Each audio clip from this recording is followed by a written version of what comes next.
प्रिय छात्र छात्राओं एवं मेरे स्नेही बंधुओं, आज हम लोग संस्कृत में वर्ण पर विचार करेंगे। संस्कृत की जो वर्णमाला है, कौन कौन से वर्ण संस्कृत में प्रयोग होते हैं, इसका विचार करेंगे। उससे पहले कुछ चर्चा के बिंदु हैं, जैसे वर्ण और अक्षर में क्या अंतर है। आचार्य कपिल देव द्विवेदी की पुस्तक है संस्कृत व्याकरण एवं लघु सिद्धांत कौमुदी।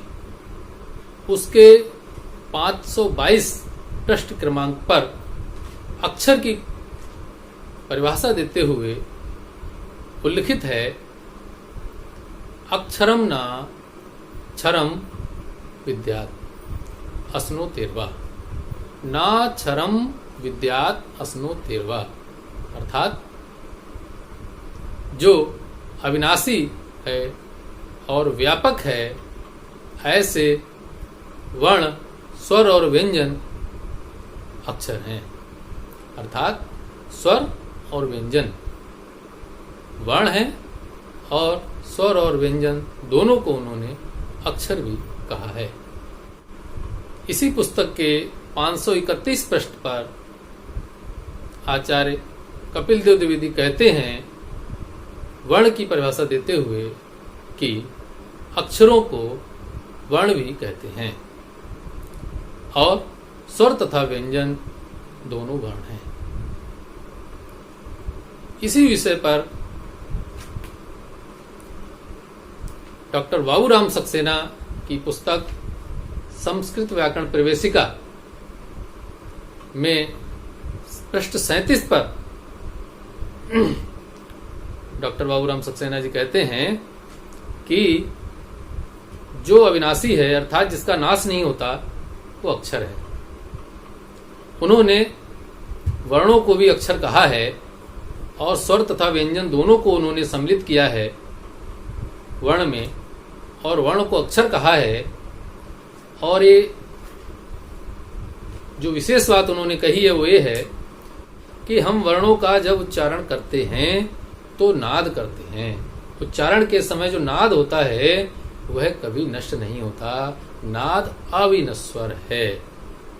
उनकी इस परिभाषा को ध्यान में रखते हुए यह निर्णय निकलता है कि चाहे स्वर हो चाहे व्यंजन हो, उसका जो नाद है, उसकी जो ध्वनि है, चूंकि वो कभी नष्ट नहीं होती, अतः स्वर और व्यंजन दोनों अक्षर कहे जा सकते हैं और इन्हें वर्ण भी कहते हैं।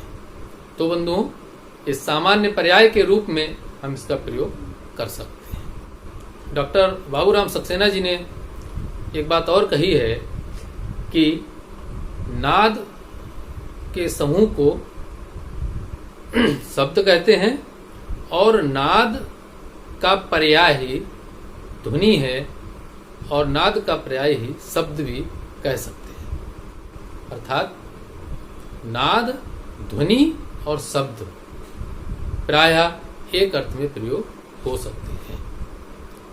महर्षि पतंजलि ने भी कहा है, तस्मात् ध्वनि शब्द। अब हम चलते हैं अपने संस्कृत की वर्णमाला पर, जो कि आज का विषय है। बंधुओं, हम अपनी संस्कृत की वर्णमाला प्रारंभ करें उससे पहले कुछ बातें मैं बताना चाहता हूं।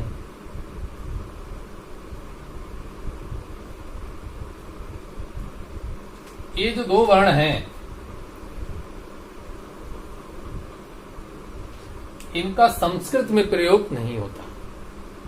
सदैव ध्यान रखिए, इन दो वर्णों का प्रयोग संस्कृत में नहीं होता, इनका प्रयोग हिंदी भाषा में होता है और हिंदी भाषा में इनको उच्छिष्ट, भाषा विज्ञान की दृष्टि से उच्छिष्ट कहा जाता है। इसी प्रकार बंधुओं,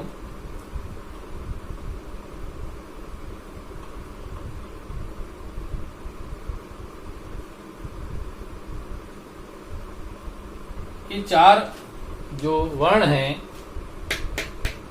क्ष, त्र, ज्या और स्र, इनका प्रयोग संस्कृत में होता है, लेकिन संस्कृत की वर्णमाला में इनको सम्मिलित नहीं किया गया है। क्यों? इसके विषय में भी बता दूं आपको। क्योंकि जो छ है वह क और स से मिलकर बनता है, और इन दोनों की जो गणना है वो हमारी वर्णमाला में हो चुकी है। इसी प्रकार त्रा है वो त और र मिलकर बनता है, और इन ता और र की गणना हमारे वर्णमाला में हो चुकी है। इसी प्रकार जो ज्या है वो जा और या से मिलकर बनता है, इसीलिए इसे ज्ञान, वैज्ञानिक, विज्ञान के रूप में हम लोग इसका प्रयोग करते हैं। इसी प्रकार स्र, स और र दो वर्णों से मिलकर बनता है, और इन वर्णों की चर्चा हमारे वर्णमाला में हो चुकी है, तो पुनः इनकी गणना करने की आवश्यकता नहीं है। तो इन चार वर्णों को, जो कि संयुक्ताक्षर के रूप में जाने जाते हैं, परीक्षा में पूछे जाते हैं कि संयुक्ताक्षर कौन है और कौन सा वर्ण किन किन वर्णों से मिलकर बना है, जिन वर्णों का प्रयोग इस वर्णमाला में नहीं किया गया है उनके विषय में मैंने आपको यहाँ पर बता दिया। संस्कृत वर्णमाला को दो भागों में बांटा गया है, स्वर और व्यंजन। अब चूंकि बात आई है स्वर, तो स्वर किसे कहते हैं? जो वर्ण बिना किसी वर्ण की सहायता के स्वयं उच्चरित होते हैं उन्हें स्वर कहते हैं। परिभाषा है कि स्वयं राजन्ते इति स्वरः अन्वग भवति व्यंजनम इति। और जो वर्ण स्वर की सहायता से बोले जाते हैं, या जिन वर्णों को बोलने में स्वर का सहयोग लेना पड़ता है, उन वर्णों को व्यंजन कहते हैं। तो प्रथम पंक्ति में हर्ष स्वर अ, इ, उ, री और लिरी। यहाँ पर मैंने एक मात्रिक शब्द का प्रयोग किया है। इसके विषय में बताना है कि ह्रस्व स्वर अर्थात इन वर्णों को बोलने का जो समय है वो एक मात्रा काल है। एक मात्रा के काल में इन वर्णों को बोला जाएगा। एक मात्रा से तात्पर्य इससे है कि एक बार चुटकी बजाने का समय एक मात्रा काल है, अथवा एक बार पलक के गिरने का समय एक मात्रा काल है। इसी प्रकार द्विमात्रा काल, इसी स्वर को जब दो मात्रा के समय में बोलेंगे अर्थात दुगना समय देकर बोलेंगे तो उसे दीर्घ स्वर कहेंगे, और वो स्वर द्विमात्रिक बोले जाएंगे। इस प्रकार एक मात्रिक स्वर अ, इ, उ, री, लिरी हो गए। द्विमात्रिक दीर्घ स्वर आ, ई, उ और री हो गए। इसके साथ ही यहाँ पर बताना है कि बंधुओं कि री का उच्चारण कैसे करना है या किस तरह से लोग करते हैं। तो कुछ स्थानों पर री, इस री का जो उच्चारण है वो री के रूप में किया जाता है, और भारत में ही कुछ स्थानों पर री का उच्चारण रू के रूप में किया जाता है। तो ये स्थान के आधार पर इसके उच्चारण में भेद देखा गया है। इसके साथ ही आपने देखा होगा कि यहाँ ह्रस्व री है और यहाँ दीर्घ री है। इसमें आपस में अब हम कभी भी पुस्तकों में पढ़ते हैं तो ऐसा री हमको देखने को नहीं मिलता। तो इसका भी विकल्प विद्वानों ने दिया है सूत्र के माध्यम से कि ऋति सवर्णे रीवा। तो ऋति सवर्णे रीवा सूत्र से आप चाहे ह्रस्व री लिखिए या दीर्घ री लिखिए, आप एक जैसा प्रयोग कर सकते हैं। इसी प्रकार लिरी, धन लिरी, यदि योग करना है तो बराबर लिरी ही रहेगा। इसके लिए भी सूत्र विद्वानों ने दिया है लृति सवर्णे लिरीवा। जैसे इसके लिए है ऋति सवर्णे रीवा, वैसे ही इसके लिए भी है लृति सवर्णे लिरीवा। अर्थात ह्रस्व स्वर और दीर्घ स्वर एक जैसा लिख सकते हैं। यहाँ पर भी ह्रस्व स्वर और ह्रस्व स्वर जुड़ने के बाद दीर्घ होना चाहिए, लेकिन ह्रस्व के रूप में लिखा जा सकता है, ऐसा विकल्प दिया गया है। तो बंधुओं, ह्रस्व स्वर और दीर्घ स्वर की चर्चा समाप्त हुई। इसके साथ ही दीर्घ स्वर कुछ और भी हैं जो मैंने तीसरी पंक्ति में इसलिए दिए हैं क्योंकि ये सभी स्वर मिश्र विकृत कहे जाते हैं। मिश्र विकृत से कहने से तात्पर्य यह है क्योंकि ये ऐ, ओ, औ, ये 4 स्वर 2 स्वरों के मिलने से बने हैं। प्रत्येक स्वर इनमें 2 स्वरों के मिलने से बना है। वो कैसे? अब अगर हम ए स्वर लेते हैं, कौन कौन से स्वर से मिलकर बना है? तो आ और ई मिलकर बना है ए। अब आप देख सकते हैं कि एक मात्रा अ में है, एक मात्रा काल ई में है, एक स्वर ए हो गया, एक स्वर ए हो गया, तो एक और एक स्वर मिलकर के 2 मात्रा ए में हो गई। अर्थात इस स्वर की गणना किसमें की जाएगी? दीर्घ स्वर में की जाएगी। तो चाहे ए हो चाहे ऐ हो, दोनों स्वर दीर्घ हैं। क्या कहे जाएंगे? दीर्घ हैं। बहुत से लोग ये प्रश्न गलत कर देते हैं परीक्षा में। इस स्वर को ह्रस्व कह बैठते हैं और इस स्वर को दीर्घ मानते हैं, जबकि ये दोनों स्वर दीर्घ हैं।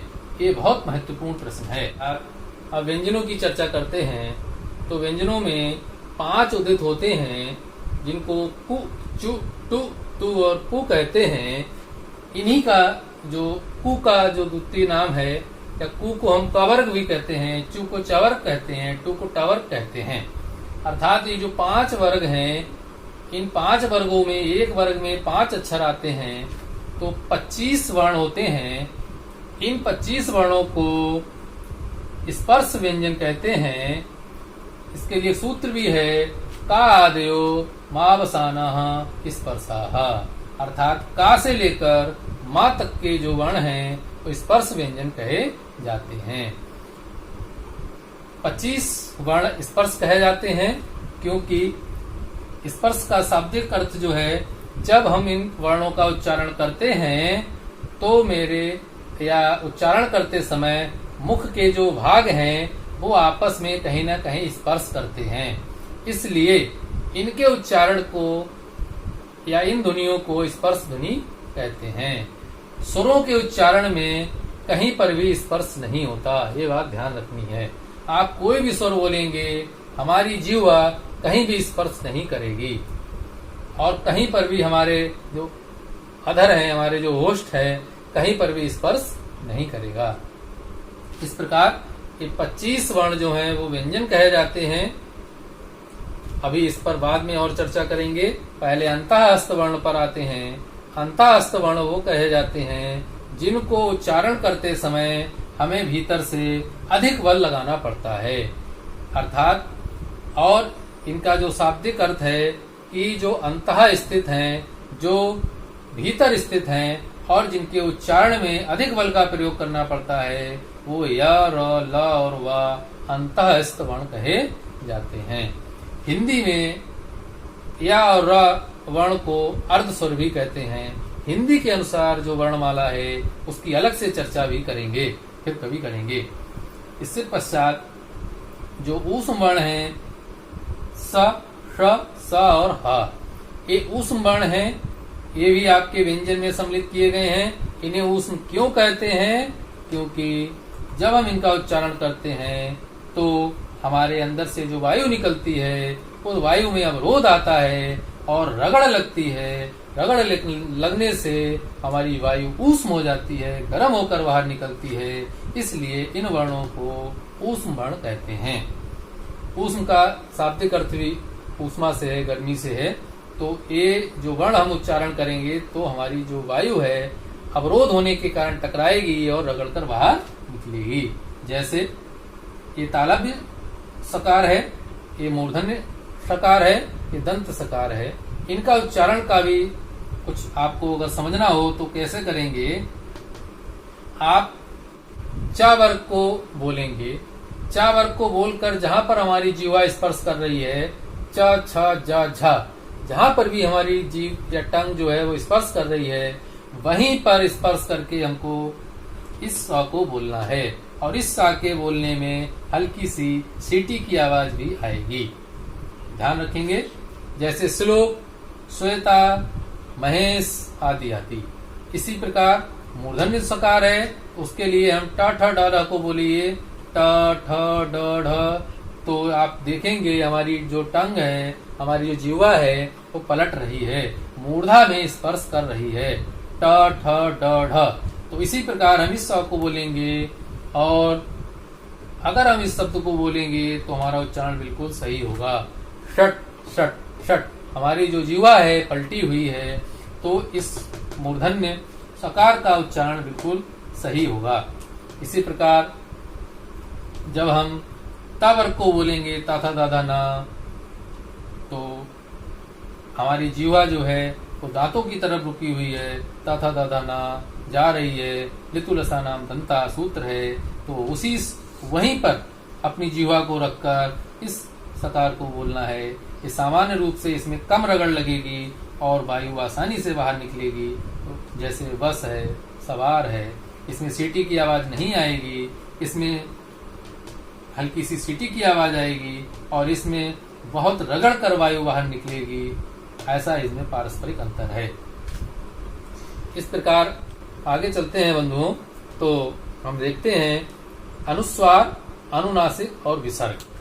जो बिंदु है वो अनुस्वार के रूप में यहाँ पर लिखा गया है, जो चंद्र बिंदु है वो अनुनासिक है, और विसर्ग की जो ध्वनि है, विसर्ग का जो चिन्ह है, वो दो बिंदुओं से दर्शाया गया है।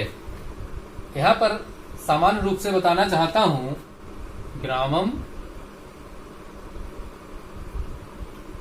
गच्छति। अगर हम ऐसे लिखेंगे तो मकार के पीछे व्यंजन वर्ण है, ग व्यंजन वर्ण है, तो गलती हो जाएगी, त्रुटि मानी जाएगी। ऐसे में माँ को अनुस्वार हो जाता है मो अनुस्वारा सूत्र से, तो हम कैसे लिखेंगे, ग्रामम गच्छति। तो आप देख रहे हैं कि ग्रामम में अनुस्वार का प्रयोग किया गया है। ये जो माँ है वो अनुस्वार बन गया है। तो जब मकार के पीछे व्यंजन वर्ण होता है, तब हम मकार का प्रयोग अनुस्वार के रूप में कर देते हैं। इसी प्रकार देखिए, ये जो अनुनासिक है, चंद्र बिंदु है, इसका प्रयोग भी जो उदाहरण है, हमको एक उदाहरण हमको याद आ रहा है, वो है विद्वान लिखति। देखिए, इसमें ना के स्थान पर लय चंद्र बिंदु आदेश हुआ है। विद्वान और धन लिखति, ये संधि है, एक उदाहरण है, विद्वान धन लिखति। तो ना के स्थान पर लय आदेश हो जाता है तोरली सूत्र से। वहां पर जो ना है वह नकार जो है वो लय अनुनासिक के साथ प्रयोग किया गया है। इस तरीके से इसका प्रयोग हमको हिंदी में बहुत मिलता है, जैसे गांव, पांव, दांव, और ये अधिकतर इसका प्रयोग हिंदी में दीर्घ स्वर के साथ किया जाता है। अक्सर देखने को मिलता है गांव,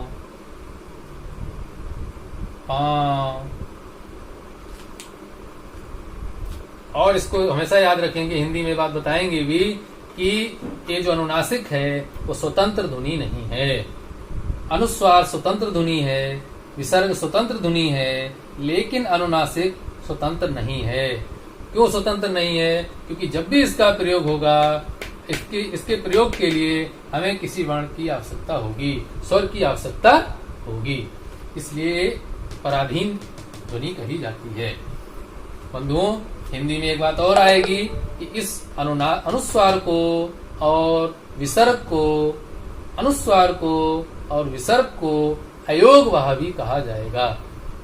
मैंने कहा है उस हिंदी के आधार पर चर्चा बाद में कर लेंगे, विस्तार से कर लेंगे। अभी आपके सामने ये जो व्यंजन की जो रचना थी आपके सामने प्रस्तुत की गई।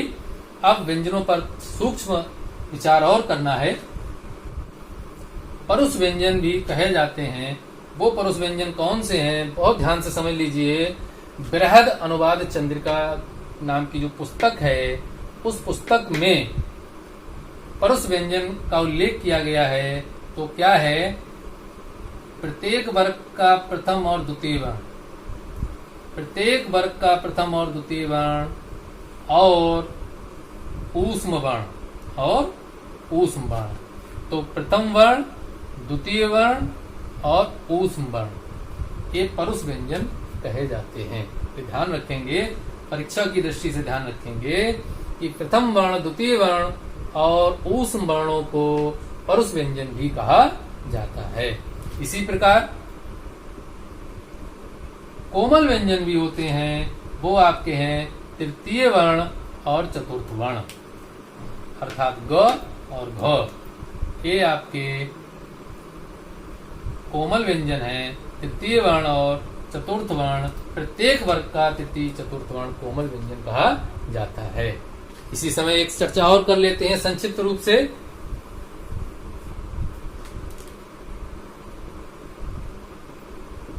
अल्प प्राण और महाप्राण, संक्षिप्त रूप से अभी बात कर लेते हैं, सूत्रों के आधार पर चर्चा बाद में कर लेंगे। तो बंधुओं, अल्प प्राण और महाप्राण एक क्वेश्चन बहुत परीक्षा में पूछे जाते हैं। इसके लिए संक्षिप्त रूप से समझ लीजिए, जब हमारी प्राणवायु अल्प मात्रा में बाहर निकलेगी, क्या कहा, जिन वर्णों के उच्चारण में प्राणवायु अल्प अर्थात कम मात्रा में मुख विवर से बाहर आएगी तो वो वर्ण अल्प प्राण के अंतर्गत आएंगे, और जिन वर्णों के उच्चारण में प्राणवायु अधिक बाहर आएगी उन वर्णों को महाप्राण कहा जाएगा। तात्पर्य सीधा सीधा है कि जिनके उच्चारण में कम वायु का प्रयोग होगा अल्प प्राण, और जिनके उच्चारण में अधिक वायु का प्रयोग होगा वो महाप्राण। इसके लिए आपको एक ट्रिक याद कर लीजिए, 1 3 5, अर्थात प्रथम वर्ण, तृतीय वर्ण और पंचम वर्ण अल्प प्राण होते हैं। पहला वर्ण, तृतीय वर्ण और पंचम वर्ण।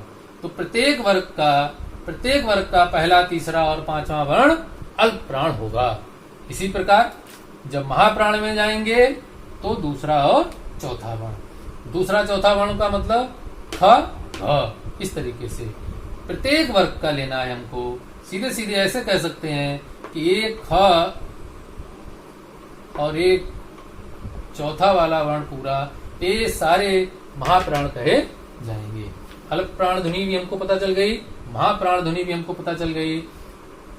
इसके साथ ही ये जो वर्ग हैं, पांचों वर्ग, इनका उच्चारण स्थान हमारे मुख में भिन्न भिन्न स्थान है, इनका उच्चारण स्थान अलग अलग है, जो सूत्रों के माध्यम से हम बाद में चर्चा करेंगे। संक्षिप्त रूप से चर्चा अभी कर लेते हैं। अकुह विसर्जनीय नाम कंठा, तो इन वर्णों का उच्चारण स्थान कंठ है। क ख ग घ अंग, तो इन ध्वनियों को कहते हैं कंठ्य। समझ लीजिए, उच्चारण स्थान कंठ है और ध्वनि कंठ है। इसी प्रकार इचु ऐसा नाम तालु, इन वर्णों का उच्चारण स्थान तालु है, और इन वर्णों की जो ध्वनि है तो ध्वनि का नाम है तालव्य। इसी प्रकार ऋतु रसाणाम मूर्धा, तो टवर्ग जो है उसका उच्चारण स्थान मूर्धा है, और इन ध्वनियों को कहा जाता है मूर्धन्य। इसी प्रकार ऋतुलसा नाम दंतः, तो तवर्ग का उच्चारण स्थान दांत दंत हैं, और इनकी जो ध्वनि है वो दंत कही जाती है। इसी प्रकार पवर्ग का उच्चारण स्थान ओष्ठ हैं, हमारे अधर, हमारे ओंठ। पवर्ग को हम जब भी बोलेंगे तो हमारे ओंठ चिपकेंगे जरूर, प फ ब भ म। तो इस प्रकार ओष्ठ है, और इन ध्वनियों को कहा जाता है ओष्ठ। ये जो चर्चा है सूत्रों के साथ हम फिर कभी अवश्य करेंगे। अभी इन ध्वनियों के साथ संक्षिप्त रूप से बात की थी। तो बंधुओं, ये थी संस्कृत की वर्णमाला, जिस पर आज हम सबने विचार किया। संस्कृत वर्णमाला से संबंधित आपका कोई सुझाव हो तो कृपया मुझे दीजिए, और यदि आपको ये वीडियो अच्छा लगा तो प्लीज़ शेयर कीजिए, लाइक कीजिए और चैनल को सब्सक्राइब कीजिए। इससे आने वाला मेरे वीडियो आपको तुरंत मिले। धन्यवाद। नमस्ते समम। जय हिंद।